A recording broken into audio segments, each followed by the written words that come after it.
Niining panahon nga ang putling ebanghelyo gihagit sa mga hiwi nga pagtulunan. Kinahanglan mubarog ang mga tinunan ni Kristo sa pagpakigbisog sa paglaban sa pagtuo nga makausa ug alang sa tanang panahon gihatag sa Dios ngadto sa iyang katawhan.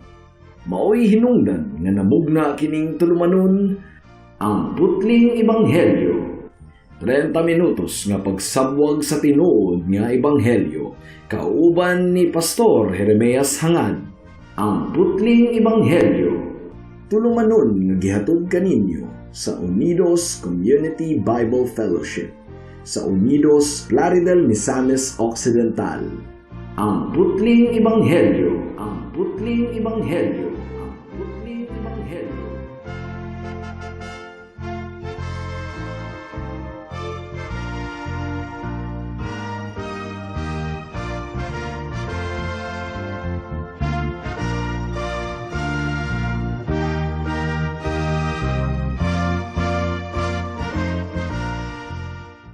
Alang sa pagpamalandong sa pulong sa Ginoo, mga kaigsunan niining taknaa atong pag-ablihon ang Mark chapter 10 verse 23 hangtod sa 27. Apan sa dili pa, once again, akong gi-greet ang ako ang 93 years old nga lolo nga si Isabelo Lauri Sr.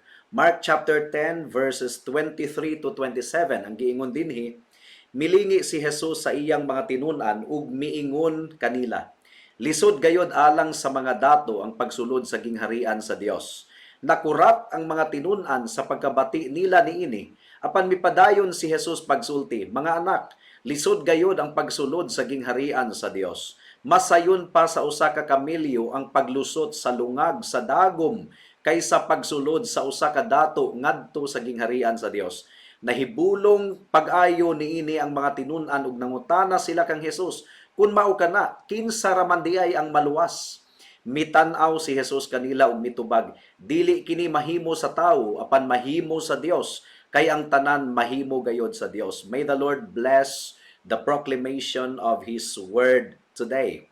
Now, niadtong miaging simana atong gitun-an ang sugilanon mahitungod niining batan-on nga lalaki nga dato nga miduol kang Jesus, miluhod kang Jesus aron sa pagpangita sa kinabuhing walay katapusan. And according to Matthew, Mark, Luke, and John, atong nahibaw-an nga siya dato gayud kayo, adunahan, batan-on, prominente, adunay katungdanan sa ilang katilingban, ug maayo og batasan, gumikan kay napadako siya og insakto sa iyang mga ginikanan, ug aduna siya'y pagtamod ug pagtahod sa atong Ginoong Hesukristo, ug concerned siya sa iyang kalag, mga kaigsuunan. Ug ato usab nga nakita niadtong miaging semana nga sipyat ang pagtulunan nga gikupta niining maong batan-on nga dato kayo. Tinuod nga iyang gisunod kunuhay ang balaod sa Dios, pero wala niya masabti nga ang iyang obedience to the law bagsak gihapon. Gumikan kay matud pa sa Biblia, kung atong gisunod ang tibuok balaod sa Dios, pero wala nato mabuhat bisan ang usa ka bahin niini, bagsak kita sa tanan. So gi-mention ni Jesus Christ ang unang siyam ka sugo, mao nga nakaingon ang dato nga nabuhat na kuno niya ang tanan, nasunod na kuno niya ang tanan. But when Jesus Christ exposed His heart by mentioning the 10th commandment, ang ikanapulo nga sugo, didto na expose na ang problema ni adtong tawhana. Gumikan kay hakog siya, hangol siya, nangaghop siya, ug ang iyang kabtangan mao ang nagaulipon kaniya, nahigugma siya sa salapi. Matud pa ni Pablo, ang paghigugma sa salapi mao ang ugat sa tanang dautan. ug wala gyud niya tinuod tumana ang sugo sa Dios. Gumikan kay ang sugo sa Ginoo nagaingon, love the Lord your God with all your heart, with all your soul, with all your mind, and with all your strength. Wala niya higugma ang Dios supremely. Mas gihigugma niya ang iyang kabtangan. Busa gitawag siya sa Ginoo aron maghinulsol sa iyang sala. Repentance, paghinulsol, mahinungdanon gayud kaayo kini sa ebanghelyo. Gipatalikdan ni Jesus kaniya ang iyang gihigugmang bahandi ug musunod siya kaniya. So, dili andam katong tawhana nga isalikway ang tanan. Ang giingon ni Kristo sa verse 21, "Follow me, sunod ka nako." Dili siya makasunod kang Kristo. Gumikan kay ulipon siya sa iyang kabtangan, ulipon siya sa iyang kwarta. Paminawan ninyo ang gidikta sa ebanghelyo kanato kung kita makasunod sa gingharian sa Dios. Matthew chapter 16 verse 24 to 26. Ang giingon dinhi. Unya miingon si Jesus sa iyang mga tinun-an, "Kun ang usa ka tawo buot mahimong akong tinun-an, kinahanglang dili siya magtuman sa iyang kaugalingon. Pasano niya ang iyang krus ug musunod siya kanako. Kaya ang gustong magluwas sa iyang kaugalingong kinabuhi, mawad-an hinuon niini. Apan ang mawad-an sa iyang kinabuhi tungod kanako, makabato niini. May makuha ba ang tawo kung maangkon niya ang tibuok kalibutan? Apan kawad-an siya sa iyang kinabuhi? Wala gayod. Walay bisan unsa nga ikahatag ang tawo aron mabawi niya ang iyang kinabuhi. Bisan pa ang atong tibuok kabtangan, dili makapalit sa atong kinabuhi." So, kadtong batan-on nga lalaki, mga kaigsuunan nga dato, mitalikod kang Hesus nga masubanon ang iyang kasing-kasing. Nasubo siya, gumikan kay wala niya makuha ang kinabuhing dayon, pero wala siya masubo gayud pag-ayo to the point nga iyang gitalikdan ang iyang kinabuhi ug ang iyang kabtangan tungod ug alang sa atong Ginoong Hesukristo. So once again, Jesus found himself alone with his disciples. Aduna na usab kahigayunan si Jesus nga mutudlo sa iyang mga disciples human makatalikod katong tawhana mahitungod sa kinaiyahan sa gingharian sa Dios. Ang giingon sa Mark chapter 10 verse 23, milingi si Jesus sa iyang mga tinun-an ug miingon kanila, "Lisod gayod alang sa mga dato ang pagsulod sa gingharian sa Dios." Dunay duha ka bahin ang atong pagpamalandong niining taknaa. Una, the danger of a divided heart. Delikado ang kasing-kasing nga nabahin. Ikaduha, the nature of the gospel, ang kinaiyahan sa ebanghelyo ni Kristo. Mudangat kita sa unang punto. The danger of a divided heart. Delikado gayud kaayo ang kasing-kasing nga nabahin. Matud pa sa Mark chapter 10, verse 24 to 25. Ang giingon dinhi, nakurat ang mga tinun-an sa pagkabati nila niini, apan mipadayon si Jesus pagsulti, "Mga anak, lisod gayod ang pagsulod sa gingharian sa Dios. Masayon pa sa usa ka kamelyo ang paglusot sa lungag sa dagom kaysa pagsulod sa usa ka dato ngadto sa gingharian sa Dios." So Jesus Christ is using figure of speech nga ang tawag hyperbole, exaggeration. This is hyperbole, exaggeration. Sa Bisaya pa, gipalabian mga kaigsunan. That's the Cebuano term. For example, lapad kayo siya og tiil, makamala og sapa. So gipalabian no. Ang but pasabot lapad gyud kayo ang iyang tiil. Murag gipakapinan ra tong makamala og sapa. So that's exaggeration. Ang giingon ni Jesus, mas sayon pa sa pagsulod sa usa ka kamelyo sa lungag sa dagom kaysa sa dato nga makasulod sa gingharian sa Dios. Ang but ipasabot niini mga kaigsuonan, lisod sa usa ka dato nga nahigugma sa iyang kwarta, nga dili siya andam nga mosurrender sa tanang mga butang, mutalikod sa mga kahilaya niining kalibutana alang lamang sa pagsunod sa atong Ginoong Hesukristo. Jesus is pointing to the powerful hold our material possession have upon us. Kasagara manggod sa mga adunahan, dili makasimba, dili mohatag og higayon sa Ginoo, kay ang ilang gihatagan og higayon, ang kwarta, ang pagpangita og kwarta nahigugma gayud sa sapi. Now, this is a warning para sa mga adunahan niining kalibutan. Dili bot pasabot nga wala na gyud paglaom ang mga dato nga maluwas, pero matud pa sa atong Ginoong Hesukristo, lisod kayo sa mga dato nga nagpaulipon sa ilang salapi ang magkabaton sa kinabuhing walay katapusan. Busa, kung ikaw gipanalanginan sa Dios og kabtangan, kinahanglan nga ang imong kasing-kasing wala naka-attach ni ana nga kabtangan, kahigalaan. Kinahanglan nga imong i-dedicate ka na sa Ginoo kana nga mga kabtangan. I'm not saying that you will give big donations to the church. That's not the meaning. But when your livelihood mauna ang nakababag sa imong pagduol sa Ginoo, andam kang talikuran kining tanan. Kung ang imong gibaligya nga mga bisyo, mga sigarilyo, mga ilimnon, moo'y pinakadaghan ug halin sa imong tindahan, pinakadako og ginansya.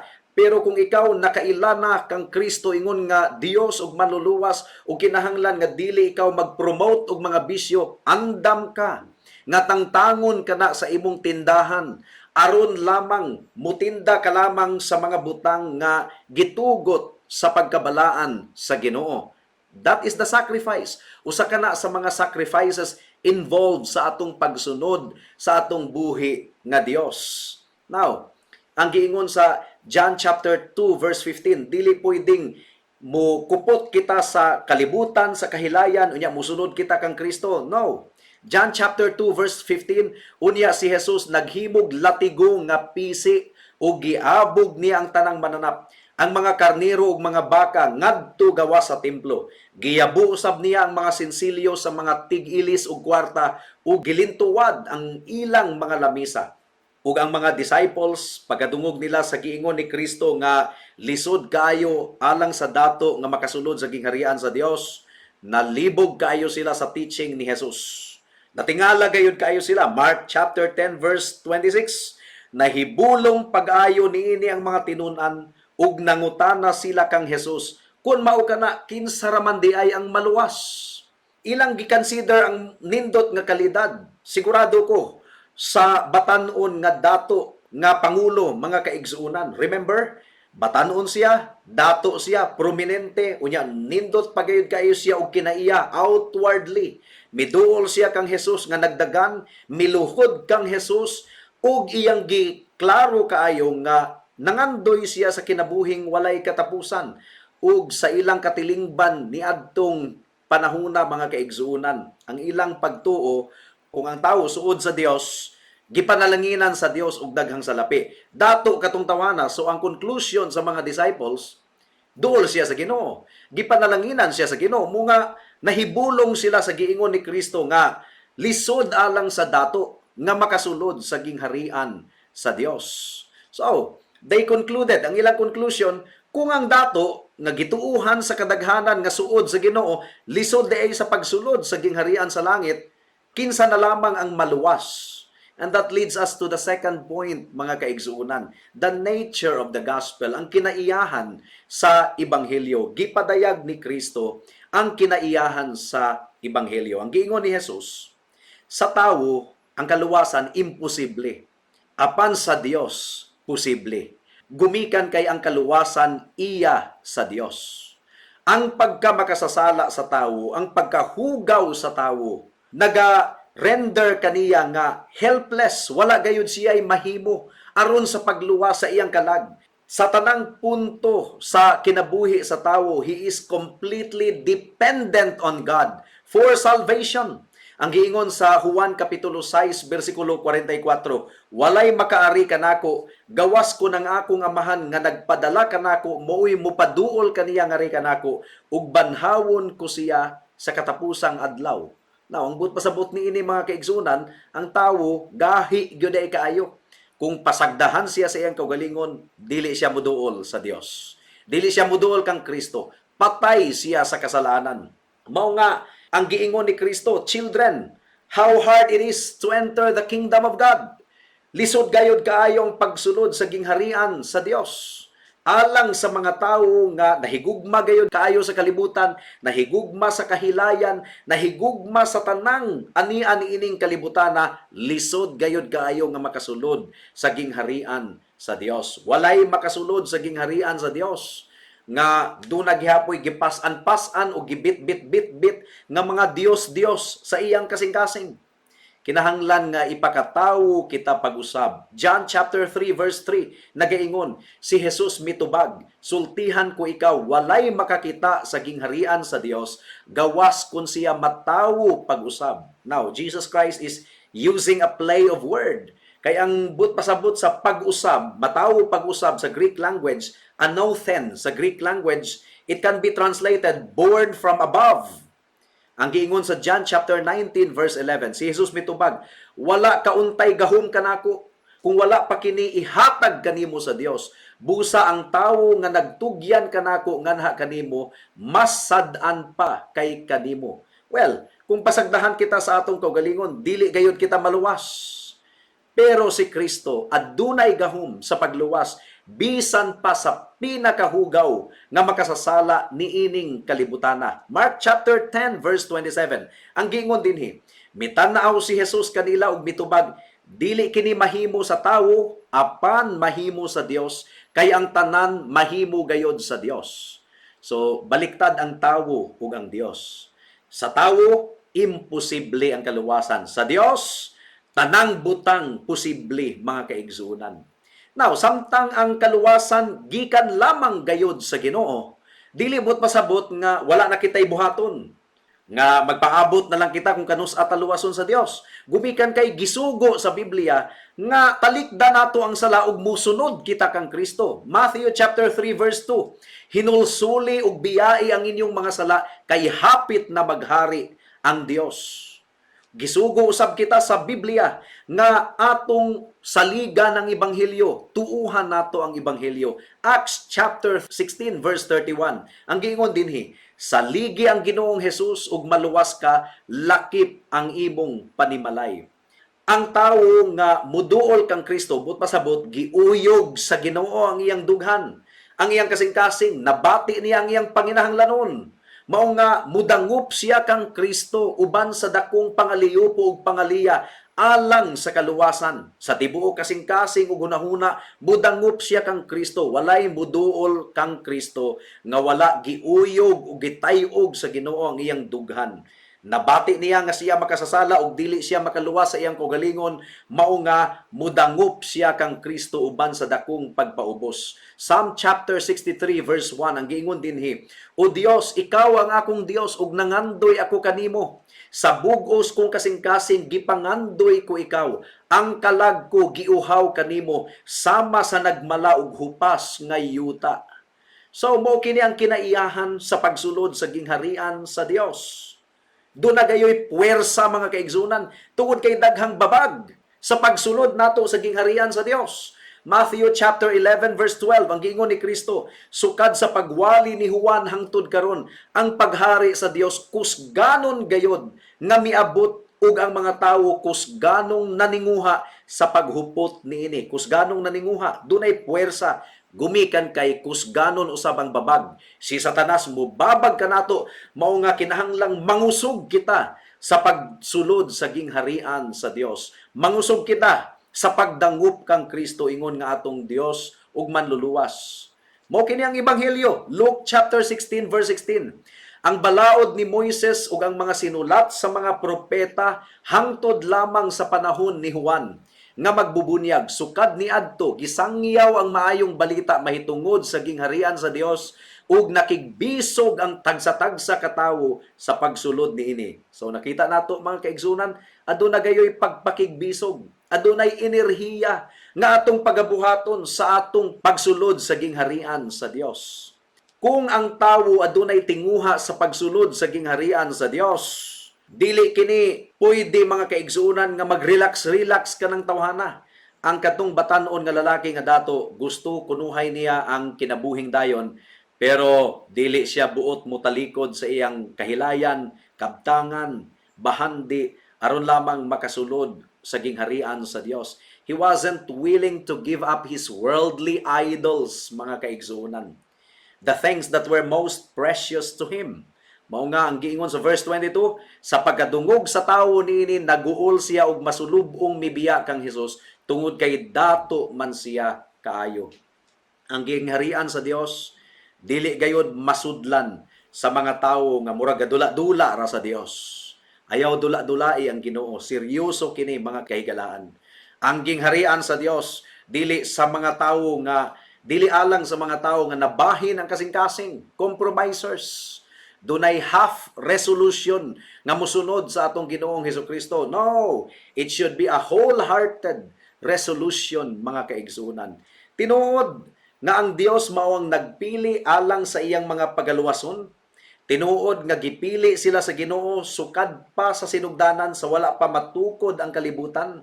Ang gingon sa John chapter 6 verse 37 to 39, ang tanan nga gihatag kanako sa akong amahan muari kanako, ug ang muari kanako dili ko gayud isalikway kay nanaog ako gikan sa langit, dili aron pagbuhat sa akong kaugalingong kabubuton, kundi aron pagbuhat sa kabubuton sa nagpadala kanako. Kini mao ang kabubuton sa nagpadala kanako, nga dili ako kawad-an bisan usa sa tanan nga iyang gihatag kanako.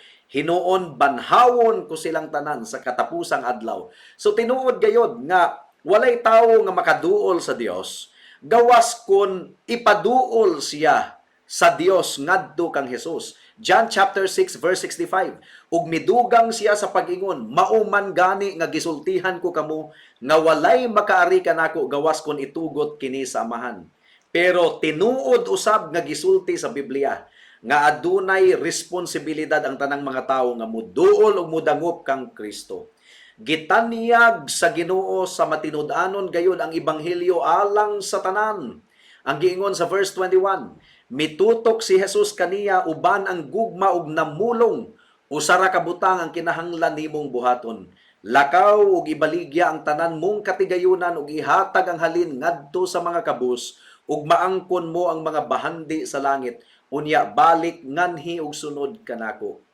Mitan-aw si Jesus nga adunay paghigugma ni adtong tawhana. Iyang gisusi ang kinabuhi ni adtong tawhana. Dili kadto mura og kalit lang nga pagtan-aw, kundi aduna katoy pagtutok nga inubanan sa kaluoy. Nabati ni Kristo ang tinuod nga gugma ug iya gayud nga gitanyag ni adtong tawhana ang ebanghelyo. Miingon siya ni adtong tawhana, "Come, follow me. Sunod kanako." Og karong taknaa mga kahigalaan, mauusab kini ang imbitasyon sa Ginoo sa matag usa kanato. Mauusab kini ang gitanyag sa Ginoo kanimo karon higala. Makasasala ka, dili ka makaluwas sa imong kaugalingon. Rebelde ikaw sa sugo sa Dios. Nakasala ikaw, guilty ikaw atubangan sa Ginoo. Ang imong pagkabuutan, pagkamatarong, hugawng panaptong dinugan lamang atubangan sa Dios. Apan si Kristo nagatawag kanimo karon. Hinulsuli ang imong mga sala, biyai ang imong sala, ang kuna nga dili ka makaluwas sa imong kaugalingon, ug dangop kaniya, salig lamang sa iyang pagkamatarong, ug sa iyang dugo nga giula didto sa krus sa Kalbaryo, aron ang tanang kasalaanan, past, present, and future, mapasaylo higala.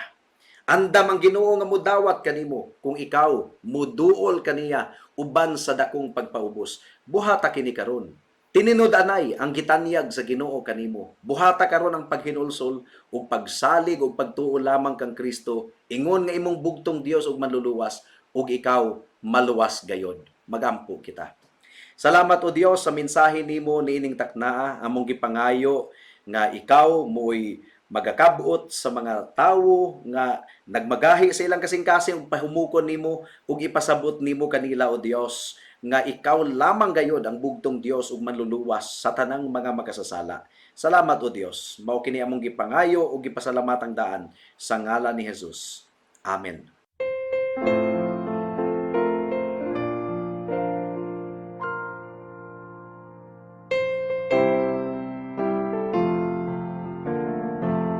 And what is the basic knowledge of the gospel? That God is holy, 100% holy. Nilikha tayo ng Diyos and therefore meron tayong pananagutan sa Kanya. At bilang tagapaglikha, nagbigay siya ng batas upang ating sundin. Nilabag natin ang batas ng Diyos. Huwag magnakaw, huwag pumatay, huwag mangalunya, huwag magsinungaling. Alalahanin ang Sabat at gawin itong banal. Binigay ng Panginoon ang Kanyang batas. And the bad news is that dahil ang tao ay makasalanan, kumakalaban tayo sa Diyos. Ang ating puso ay tumatanggi sa Diyos. The carnal mind is hostile against God sapagkat hindi ito napapasakop sa utos ng Diyos ni hindi nga maaari. That's the bad news. At kung ikaw ay maligtas, kung ikaw ay makatakas mula sa puot ng Diyos, kinakailangang mabura ang lahat ng kasalanan mo. Hindi 99% na pagbura, kundi 100% na pagtabon sa lahat ng kasalanan mo. And for you to be acceptable before God, kinakailangang meron kang 100% na katuwiran, which is wala ka. That's the bad news. Isang kasalanan lang, impyerno na ang bagsak mo. Kapahamakan, walang hanggang kapahamakan. That's the bad news. Well, here is the good news. Jesus Christ came, 100% God, naging 100% man na hindi nawala ang kaniyang pagiging Diyos. Siya lamang ang tanging tagapamagitan between God and the sinner. At ang gawain ng Panginoon sa pagligtas ay sa pamamagitan ng kaniyang 100% obedience to the law of God at 100% na sakripisyo doon sa cross ng Kalbaryo. Sapat na ang dugo na kanyang ipinadanak doon sa cross ng Kalbaryo at bilang patunay na nasatisfied ang hinihingi ng Panginoon na hustisya, nasatisfied ang pag-ibig ng Diyos, nabuhay si Kristo mula sa mga patay. And that by repenting of your sin and believing in Jesus Christ alone, you will have eternal life. That's the basic knowledge of the gospel.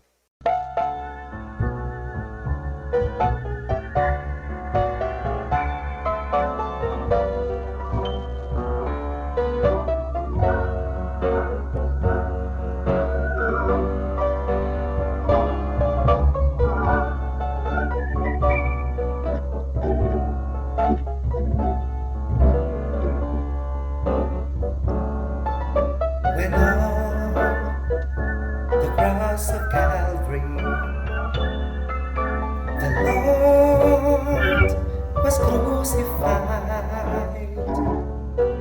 The mob stood round about him and mocked until he died. Two thieves were nailed beside him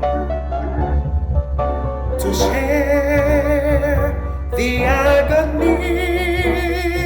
Oh, but one of them cried out to him, "Oh Lord, remember me."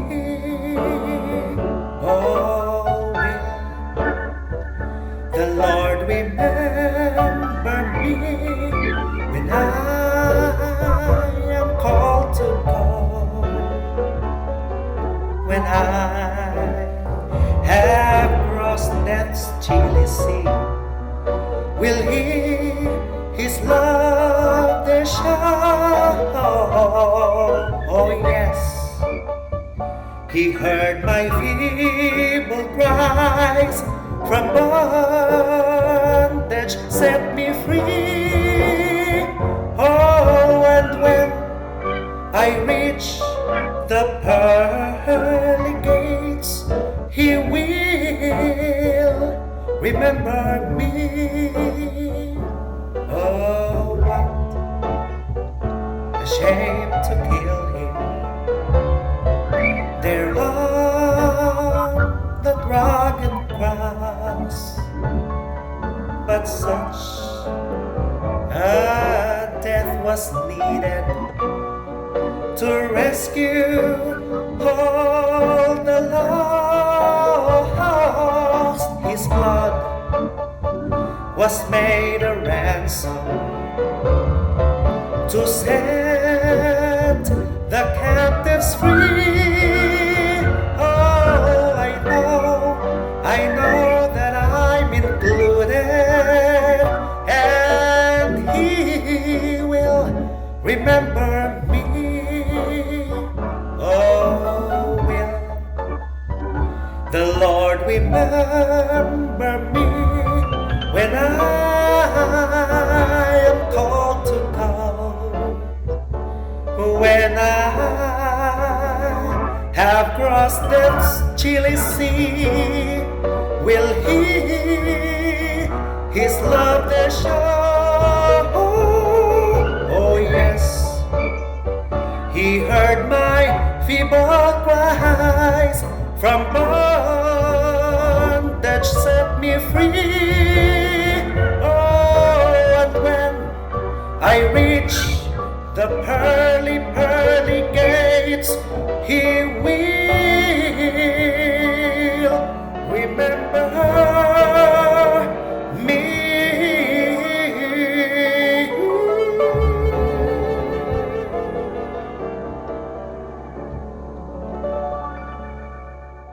Alang sa dugang nga mga pangutana, mahimong mo text kang Pastor Jeremias hangad sa 0935 744 3030.